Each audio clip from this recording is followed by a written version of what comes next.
With me now, the ranking member of the House Armed Services Committee, Congressman Adam Smith. Congressman, thank you for being here as we try to make sense of what's happening in real time. I mean, this military back and forth, it happened as we are waiting for Iran's response from the administration's proposal. So what do these strikes suggest to you about where the negotiations stand now? Well, the most important thing to know is that we are nowhere close to an agreement. President Trump keeps saying that we are. He's been saying that, gosh, for weeks, if not more than a month now at this point. But Iran's position at the moment is pay us to open up the strait. At the end of the day, that's what they've been saying. And we've been sending a variety of different proposals in a bunch of different ways. It seems like we're down to now just open up the strait for nothing.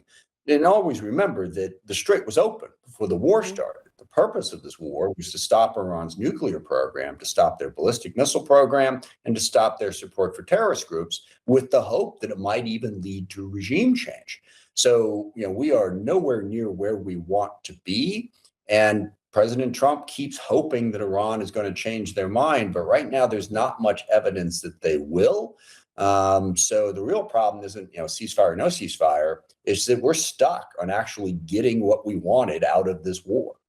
I mean, that limbo is dangerous for a variety of reasons, as you know. The Washington Post reports that a CIA analysis, it actually found Iran could endure the U.S. blockade for at least 3 to 4 months before experiencing significant financial pressure. One, do you trust that assessment? And if that assessment's accurate, what would that mean for the president's strategy? Yeah, I trust it. It's no guarantee. It's an estimate. We don't know for sure exactly what Iran can endure, how they're going to react. But that zeroes in on the issue. What President Trump is hoping now is that the blockade will bring sufficient pain to Iran to force them to change that position that I just described a moment ago. That's the hope. That there's at the moment not a lot of evidence that that's going to happen. Now, as I said, you never know. Maybe Iran wakes up, the economy's too bad, the people rise up.